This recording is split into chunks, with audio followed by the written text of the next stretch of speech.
Hello बच्चों, कैसे हैं आप सब। उम्मीद करता हूं कि आप जहां भी होंगे स्वस्थ होंगे, मस्त होंगे, अपनी पढ़ाई अच्छे से कर रहे होंगे। मैं कृपांशु सिंह अपने चैनल कॉन्सेप्ट गुरु ऑफिशियल पर आप सभी का हार्दिक स्वागत करता हूं। आज हम लोग कक्षा 12 के एक नए टॉपिक को पढ़ेंगे, वैद्युत द्विध्रुव और वैद्युत द्विध्रुव आघूर्ण। क्या होता है इसके बारे में हम लोग अच्छे से समझेंगे। तो वैद्युत द्विध्रुव, जैसा कि हमने यहाँ पे हेडिंग दे रखा है वैद्युत द्विध्रुव, कि एक ऐसा निकाय या एक ऐसा परिवेश जिसमें समान परिमाण तथा विपरीत प्रकृति के आवेश एक दूसरे से अल्पतम दूरी पर रखे हों। परिमाण समान हो, परिमाण समान होने का मतलब क्या है कि अगर एक 5 है तो दूसरा भी 5 ही होगा, लेकिन प्रकृति क्या होगी, दोनों की विपरीत होगी। एक माइनस होगा तो ये क्या होगा, प्लस में होगा, और दोनों काफी अल्पतम दूरी पर यानी कम दूरी पर रखे होंगे। तो जो ऐसा निकाय या परिवेश बनेगा उसी को हम लोग क्या कहेंगे, वैद्युत द्विध्रुव कहेंगे। जैसा आप यहाँ देख रहे हो डायग्राम में, एक माइनस क्यू और एक प्लस क्यू है, इन दोनों से बना हुआ एक निकाय या परिवेश क्या कहलाएगा, वैद्युत द्विध्रुव, जो कि एक अल्पतम दूरी 2l पर रखा हुआ है। इसके बाद हम लोग को देखना है वैद्युत द्विध्रुव आघूर्ण। वैद्युत द्विध्रुव आघूर्ण क्या होता है कि किसी निकाय का वैद्युत द्विध्रुव आघूर्ण जो होता है कि दोनों आवेशों में से किसी एक आवेश का परिमाण तथा उसके बीच की दूरी के गुणनफल के क्या होगा, बराबर होता है। उसी को हम लोग कहते हैं वैद्युत द्विध्रुव आघूर्ण। जैसा डिफिनेशन में आप देख रहे होंगे कि किसी निकाय का द्विध्रुव आघूर्ण दोनों आवेशों में से किसी एक आवेश का परिमाण तथा उनके बीच की दूरी के गुणनफल के बराबर होता है, जिसे हम P से क्या करते हैं, प्रदर्शित करते हैं। तो P बराबर क्या हो जाएगा, Q इंटू 2l। क्यों, क्योंकि दोनों आवेशों के परिमाण में से किसी को एक को लेना है। तो देखिए यहाँ Q, यहाँ भी Q, प्रकृति अलग भले है, माइनस है प्लस है, लेकिन उसमें से हमको क्या लेना है, किसी एक का परिमाण, मतलब हमने ले लिया Q, और उनके बीच की दूरी कितनी है, 2l। तो हमारा सूत्र बन जाता है P बराबर Q इंटू 2l। इसका मात्रक क्या होता है, कूलाम मीटर, या एक नया मात्रक आप लोगों को जानने को यहाँ मिलेगा, डिबाई। मात्रक होता है इसका क्या, कूलाम मीटर या डिबाई, और इसका बीमी सूत्र होता है LTA।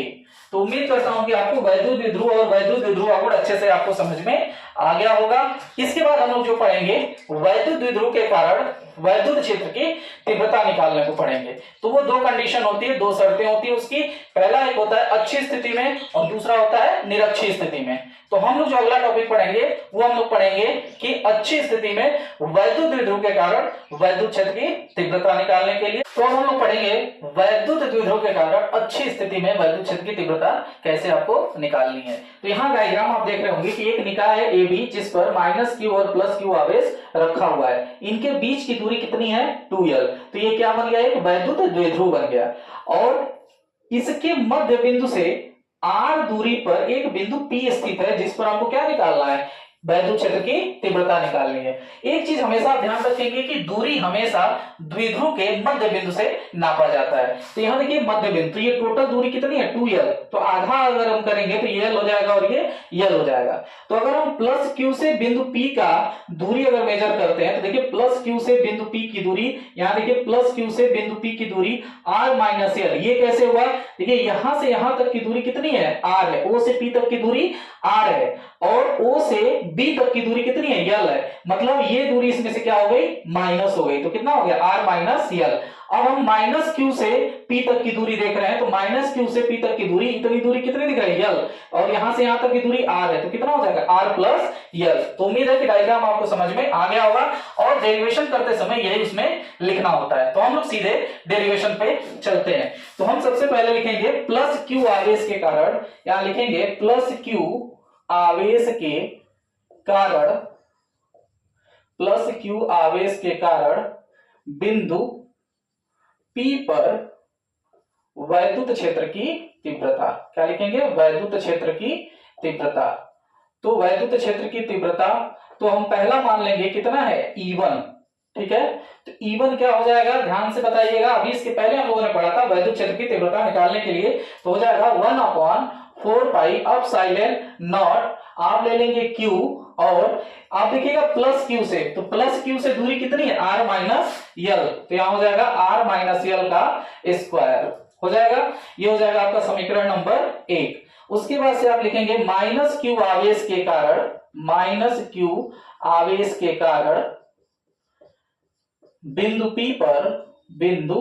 P पर वैद्युत क्षेत्र की तीव्रता, वैद्युत क्षेत्र की तीव्रता। तो आपने उसके पहले माना है E1, तो इसको हम लोग क्या मान लेंगे E2।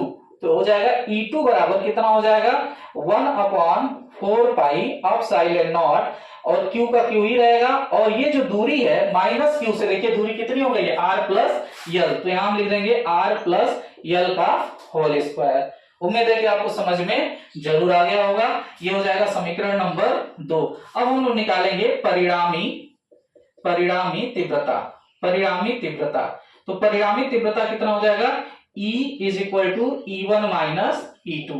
क्या हो जाएगा E is equal to E1 minus E2। तो E बराबर यहां क्या हो जाएगा, देखिए E1 कितना लिखा हुआ है 1/4 pi epsilon not Q upon R minus L का होल स्क्वायर, और माइनस फिर आप लिखेंगे E2 को, तो 1/4 pi epsilon not Q upon R plus L का होल स्क्वायर। उम्मीद है कि आपको यहां तक समझ में आ गया होगा। उसके बाद से आपको क्या करना है E1 माइनस E2 करना है। तो यहां ध्यान रखिएगा कि अब आपको यहां से मैं डेरिवेशन अलग थोड़ा सा कर दे रहा हूं, यहां से कुछ कॉमन आपको मिलेगा, तो E इज इक्वल टू क्या कॉमन मिलेगा 1/4 पाई एप्सिलॉन नॉट, तो रहेगा Q आपका बाहर निकल जाएगा, तो ब्रैकेट में क्या बचेगा 1/R माइनस L का होल स्क्वायर, और माइनस 1/R प्लस L का होल स्क्वायर।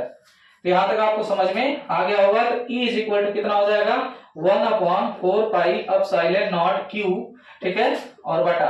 अब यहां से आप लोग देख रहे होंगे, यहां से हम लोग घटा देंगे, तो यहाँ क्रॉस मल्टीप्लाई हो जाता है, तो इधर आ जाएगा क्या R प्लस L का होल स्क्वायर, और माइनस इधर क्या आ जाएगा R माइनस L का होल स्क्वायर, और बटा ये देख रहे होंगे आप A square minus B square का सूत्र है, एक ब्रैकेट में A स्क्वायर और माइनस B स्क्वायर का, यह आपका सूत्र हो जाएगा। तो इसको हम लोग लिख सकते हैं R का स्क्वायर माइनस L का स्क्वायर का होल स्क्वायर। उम्मीद है कि आपको यहां तक समझ में आ गया होगा।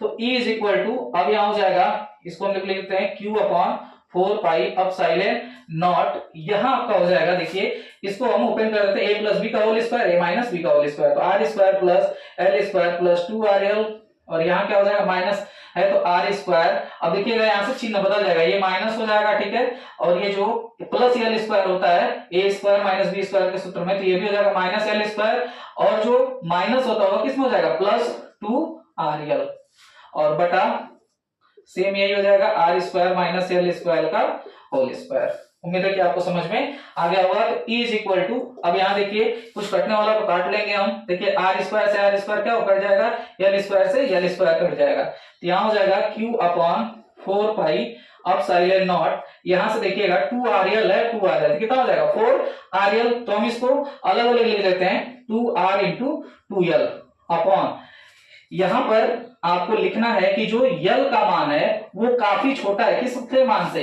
R के मान से, तो जब L का मान R के मान से बहुत छोटा हो जाएगा, कम हो जाएगा, तो उसको हम लोग क्या मान लेते हैं शून्य मान लेते हैं, तो L का मान शून्य हो जाएगा, तो R स्क्वायर का स्क्वायर है, तो कितना हो जाएगा R के पावर 4। उम्मीद है कि समझ में आया होगा, बस थोड़ा सा मॉडिफिकेशन यहाँ करना है। अब देखिएगा यहाँ हम लिख देते हैं 1/4 पाई एप्सिलॉन नॉट, यहां पर आप देख रहे होंगे हमने बस ले रहा है इसको 2R हम अलग कर दे रहे हैं, और Q इसके साथ ले रहे हैं Q इंटू 2L अपॉन कितना हो जाएगा R के पावर 4।